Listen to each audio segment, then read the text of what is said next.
14장으로 들어갑니다. 그래서 이 장은 이 컴플렉스 베리어블을 이용해서 난해한 적분 문제 같은 것들을 이제 해결하는 그런 길을 찾는 그런 그 방법들에 대한 그 기술이 많이 포함되어 있어요. 그래서 결국은 그 어떤 값을 구하기 위해서 적분을 하는데 그게 이제 실수 공간에서는 적분이 매우 난해해서 해결이 안 되는 경우가 있게 되는데, 그런 경우에 컴플렉스까지 확장시켜 보면은 매우 손쉽게 되는 경우가 꽤 있어요. 이제 그런 거에 대해서 알아보는 그런 챕터이고, 이제 그것을 위해서 이제 일단 그 컴플렉스 베리어블이 뭔지에 대한 그 간단한 소개부터 하면은 이제 이런 거죠. 이렇게 해서 어떤 값이, 어떤 베리어블이 그 자체 내에 실수 부분과 허수 부분을 갖고 있는 거예요.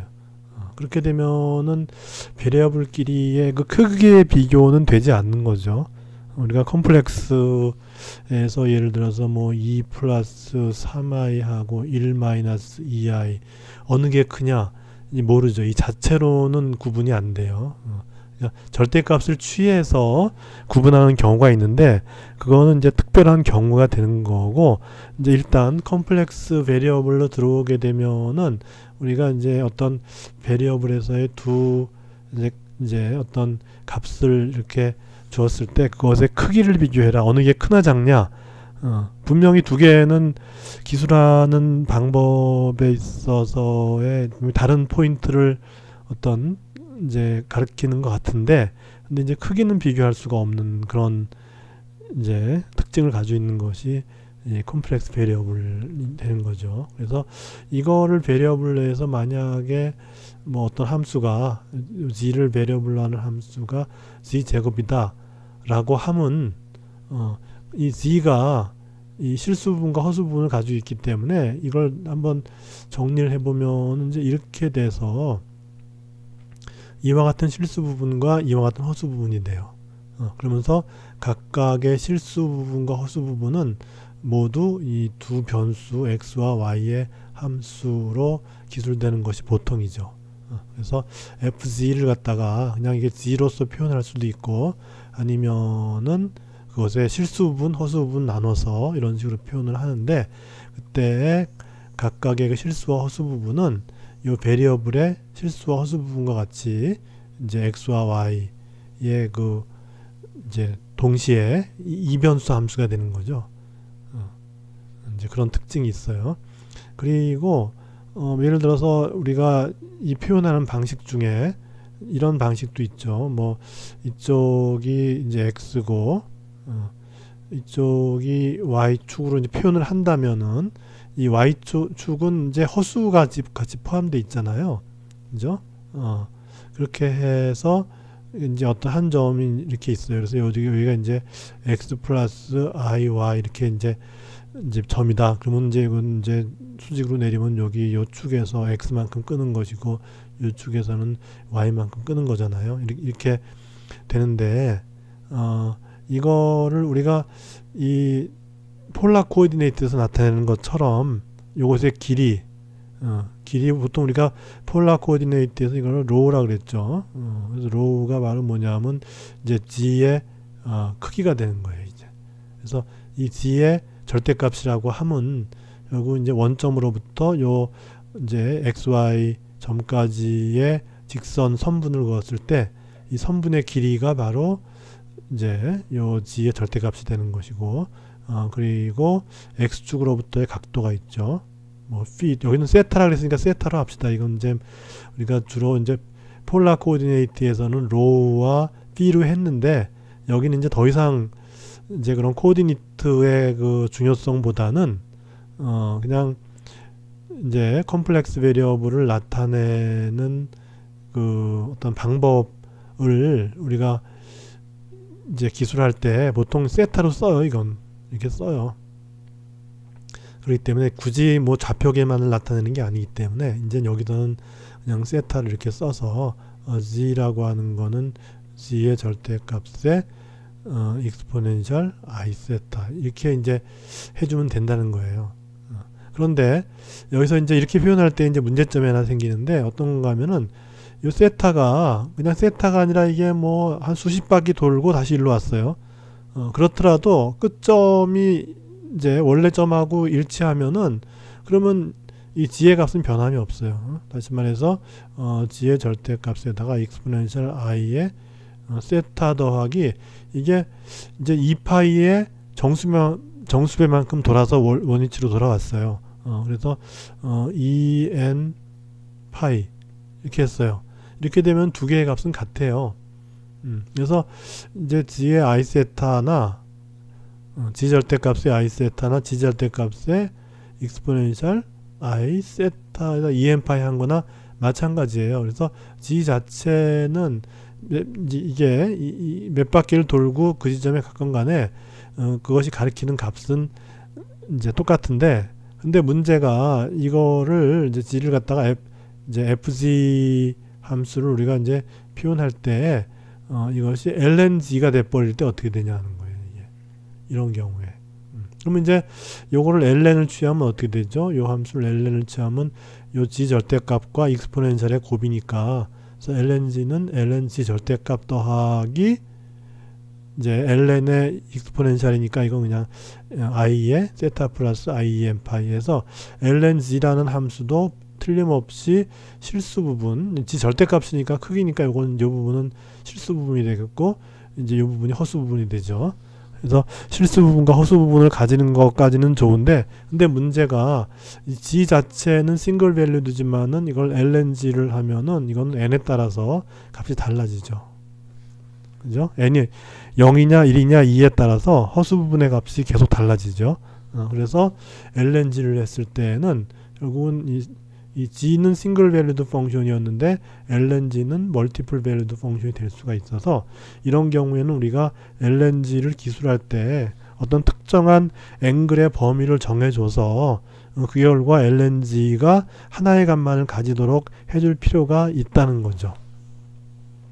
예를 들면 세타를 0과 2파이 사이의 값으로 고정을 하면 그렇게 되면은 여기 n은 이제 0이 되는 거죠. 그죠? n이 0이 돼서 세타는 0와 2파이 사이에서만 존재해요. 그렇게 되면은 이걸 ln을 하더라도 lng를 하면은 이거는 ln의 g 절대값 더하기 i 세타 이렇게만 되죠. n이 0이니까. 그죠? 그렇게 해서 이제 이 값도 값이 하나고 이쪽도 값이 하나예요. 그래서 이 함수 lng의 값이 싱글 밸류드가 되도록 해줄 필요가 있다는 거죠. 그런 경우에 이렇게 세타의 범위를 결정해주는 이런 방법을 갖다가 우리는 이제 브랜치를 정했다 이렇게 얘기를 해요. 그러니까 세타의 범위를 결정해줘서 요 브랜치에 따라서 lng를 결정해보면은 lng는 lng의 절대값 더하기 i 세타 이렇게 싱글 밸류드로 결정이 될 수가 있다는 것이죠.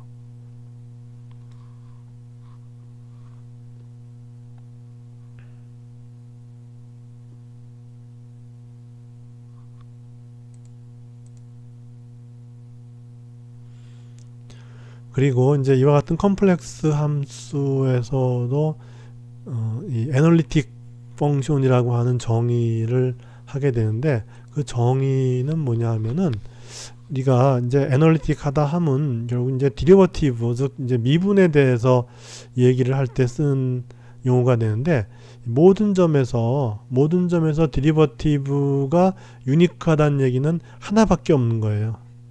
모든 이 평면상에서 이제 x와 이제 이쪽 이 y축은 이제 컴플렉스 값을 나타내는 거죠.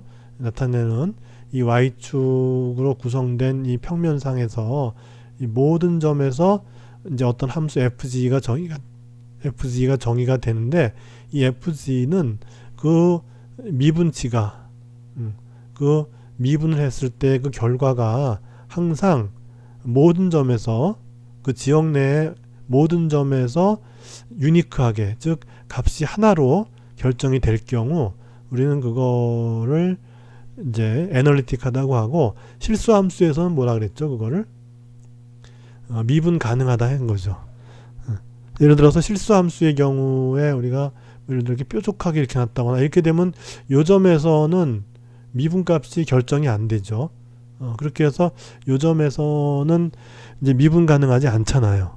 그렇게 우리가 이 실수함수에서는 표현했는데, 이 컴플렉스에서는 뭐냐면 어떤 지역이 있는데 어떤 지역에서 그러니까 결국 이제 뭐 평면상에 이제 x도 변화하고 y도 변화하는 이런 어떤 지역에서 정의되는 이제 g가 x 플러스 iy로 정의되는 그런 이제 그 g라는 베리어블의 함수가 이제 존재해요.